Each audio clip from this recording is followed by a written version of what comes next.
Thor का MCU में सफर सबसे लेयर्ड और इमोशनल आर्क्स में से एक रहा है। जब हम बात करते हैं एवेंजर्स डूम्सडे जैसे इवेंट की, तो ये सोचना नेचुरल है कि थॉर का रोल यहाँ सिर्फ एक पार्टिसिपेंट का नहीं होगा, बल्कि एक इमोशनल एंकर का होगा। जिस तरह कैप्टन का डांस एंड टोनी का सैक्रिफाइस हमें इमोशनली इन्वेस्ट किया था एंड गेम में, वैसे ही डूम्सडे में हमें इन दोनों का कॉम्बो दिखने वाला है, जहां लोकी के साथ थॉर का मिलन भी होगा और फिर थॉर ऐसा सैक्रिफाइस करेगा जो अब तक के बेस्ट सैक्रिफाइस के लिस्ट में टॉप कर सकता है। थॉर ना सिर्फ ओरिजिनल एवेंजर्स में से एक है, बल्कि क्रिस हेम्सवर्थ वो पहले एक्टर थे जो आरडीजे के बाद कंफर्म किए गए हैं एवेंजर्स डूम्सडे के लिए। रूमर्स है कि थॉर एंड लोकी का एक लास्ट रियूनियन होने वाला है, जिसमें दोनों भाइयों का रिश्ता फुल सर्कल आ जाएगा। लेकिन क्या थॉर को इस मूवी में एक हीरोइक डेथ देनी चाहिए या उसे जिंदा रहना चाहिए? आज हम इसी सवाल का जवाब ढूंढेंगे। कॉमिक के रेफरेंसेस, एमसीयू के पास्ट आर्क्स और क्रिस हेम्सवर्थ के फ्यूचर को मद्दे रखते हुए चलिए वीडियो शुरू करते हैं।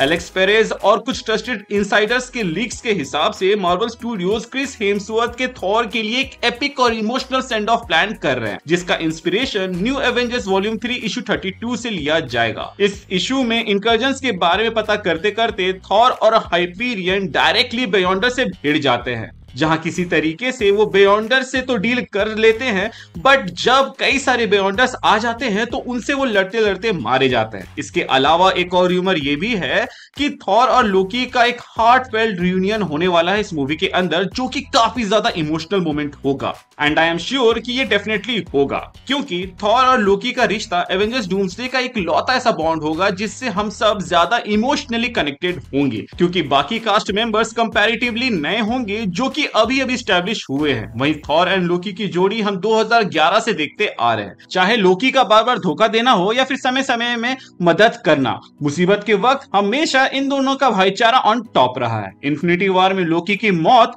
थॉर के लिए एक ऐसी चोट बन गई थी जो कभी पूरी तरीके से भर नहीं सकती, और ये घाव डूम्सडे जैसे मल्टीवर्सल इवेंट के दौरान भरेगा जब थॉर एंड लोकी मिलेंगे, जो ना सिर्फ थॉर को एक इमोशनल क्लोजर देगा बल्कि एवेंजर्स डूम्सडे का सबसे चीयरिंग मोमेंट होगा। थॉर का लोकी के साथ मिलन बिल्कुल उसकी मां फ्रिगा के मिलन के जैसा इमोशनल होगा, जो कि हमें एवेंजर्स एंड गेम में देखने को मिला था। और जब खतरा सामने होगा तो इस बार वो अपने भाई को बचाने के लिए सारी हदें पार कर देगा। इस बार वो डॉक्टर डूम या जो भी थ्रेट होगा उसके सामने जाएगा, ताकि लोकी को भी मौका मिल सके सबको एकजुट करके उस खतरे से निपटाने का, जैसा कि उसको मिला था इन्फिनिटी वॉर मूवी के अंदर। थॉर हमेशा से एक वॉरियर रहा है, पर डूम्सडे में वो एक प्रोटेक्टर और एक मार्टियर के रोल में शिफ्ट हो सकता है। एमसीयू के हिसाब से देखा जाए तो थॉर की हीरोइक डेथ एक लॉजिकल और इमोशनल हाई पॉइंट बन सकती है। थॉर का सैक्रिफाइस कई तरीकों से स्टोरी को अपलिफ्ट करेगा। सबसे पहले इसे एक पावरफुल इमोशनल क्लाइमैक्स मिलेगा जो एंड गेम के टोनी स्टार्क के सैक्रिफाइस की तरह इंपैक्ट करेगा।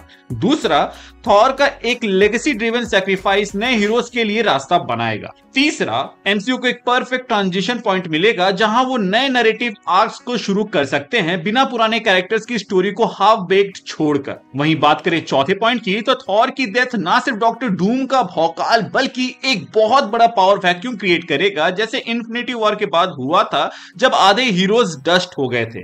इससे टेंशन बिल्ड होगा, जिससे ना सिर्फ स्टोरी एयरटाइट होगी बल्कि हम भी काफी इन्वेस्टेड होंगे कि आखिर अपना बेस्ट हिटर खोने के बाद एवेंजर्स डॉक्टर डूम को कैसे रोकेंगे। लेकिन थॉर की डेथ के अगेंस्ट भी कुछ वैलिड आर्गुमेंट्स हैं, जैसे कि ऑडियंस का स्ट्रॉन्ग इमोशनल अटैचमेंट थॉर के कैरेक्टर के साथ, और अगर इस वक्त थॉर को परमानेंटली किल करते हैं तो वो अपनी एक स्ट्रॉन्ग फैन बेस को एलिनेट करने का रिस्क ले रहे होंगे, जो कि बहुत ही बड़ा रिस्क होगा। इसके अलावा एक और पॉइंट ये है कि एमसीयू अभी नए माइथोलॉजीज और कॉस्मिक डायमेंशंस एक्सप्लोर कर रहा है, जिसमें थॉर का एक्सपीरियंस और प्रेजेंस नेचुरली फिट बैठता है। इस सेंस में थॉर का सर्वाइवल एमसीयू के फ्यूचर प्लान्स के लिए भी बेनिफिशियल हो सकता है। थॉर का रिटायरमेंट एक ऑप्शन हो सकता है, बट मेरे अकॉर्डिंग ये ऑप्शन एग्जिस्ट ही नहीं करना चाहिए, क्योंकि ये उतना एक्साइटिंग नहीं होगा। एंड गेम में हम रिटायर्ड थॉर का एक वर्जन ऑलरेडी देख चुके हैं जो किसी को पसंद नहीं आया था। हम फैंस थॉर को एक एक्टिव वॉरियर के रूप में देखना पसंद करते हैं, जो लड़ता है, नए रिल्म्स एक्सप्लोर करता है और कॉस्मिक फोर्सेस से टकराता है, जैसा कि हमें लव एंड थंडर मूवी के अंदर देखने को मिला। इसलिए रिटायरमेंट का ऑप्शन काफी डल और एंटी क्लाइमेटिक फील हो रहा है। थॉर का एसेंस हमेशा एक्शन, सैक्रिफाइस और ग्रैंडियोर से जुड़ा रहा है और वो एनर्जी रिटायरमेंट आर्क में प्रिजर्व नहीं की जा सकती। एक इनोवेटिव ऑप्शन ये हो सकता है कि थॉर टेम्पररी डेथ फेस करे। जैसे कॉमिक्स में एक बार थॉर वर्सेस म्योनिर हो रहा था तो उस वक्त ओडिन ने ओडिन फोर्स थॉर को देने के लिए खुद को सैक्रिफाइस किया। इसके बाद थॉर ने म्योनिर को तोड़ दिया था, पर ऐसा करते ही वो बेहोश हो गया था एंड जब उसे होश आया तो ओडिन म्योनिर के अंदर था एक स्पिरिट फॉर्म में। वैसे ही एमसीयू में भी थॉर की स्पिरिट को स्टॉर्मब्रेकर या म्योनिर में प्रिजर्व किया जा सकता है, जहां थॉर खुद को इसलिए सैक्रिफाइस किया ताकि वो एक पावरफुल वेपन बन सके जो डॉक्टर डूम के अगेंस्ट काम आए, जैसे ओडिन का ओडिन फोर्स आया था म्योनिर के अगेंस्ट।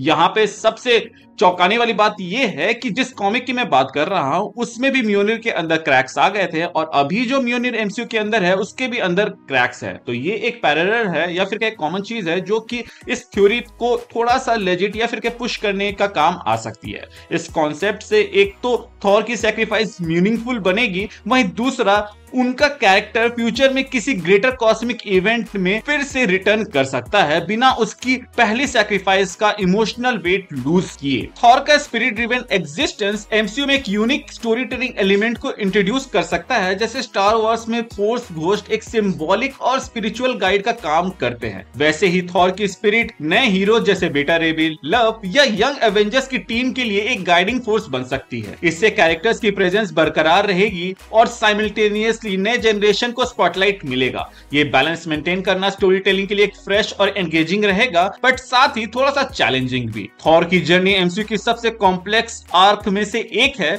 जहां उसने एरोगेंस से ह्यूमिलिटी सीखी, लॉस से स्ट्रेंथ पाया और अब फादरहुड को एक्सेप्ट किया। अब देखो भाई, अभी तक हमने जितने भी रीजंस डिस्कस किए हैं वो थॉर को माइंड में रखकर डिस्कस कर रहे थे, पर एक बार हमें क्रिस हेम्सवर्थ को भी सेंटर में रखकर ये बात सोचना चाहिए, जिसका जवाब शायद तक हमें काफी समय पहले एक इंटरव्यू में मिल गया। असल में क्रिस हेम्सवर्थ ने कुछ हेल्थ कंसर्न्स जताए हैं, पर्टिकुलरली उनका genetic risk of Alzheimer. Hemsworth ने खुद अपने हेल्थ इश्यूज को पब्लिकली डिस्कस किया है, जिसमें उन्होंने बताया है कि उनके फैमिली में अल्जाइमर्स का हिस्ट्री रहा है जो उन्हें फ्यूचर में इफेक्ट कर सकता है, जो एक इंपॉर्टेंट फैक्टर हो सकता है जो मार्वल के इस डिसीजन के पीछे हो, क्योंकि उन्हें तो एक ऐसा एक्टर चाहिए होगा जो इस कैरेक्टर को लॉन्ग टर्म तक प्ले कर सके, वरना उनके प्लान्स में दिक्कत हो सकता है, जैसे ब्लैक पैंथर वाकांडा फॉरएवर के टाइम में हुआ था। इसीलिए मार्वल स्टूडियोज का क्रिस हेम्सवर्थ का हेल्थ रिस्क को समझते हुए थॉर को एक powerful and emotional send off देना उनके तरफ से एक smart and respectable move consider हम कर सकते हैं। ये एक ट्रिब्यूट होगा उनकी हार्डवर्क और लेगेसी का।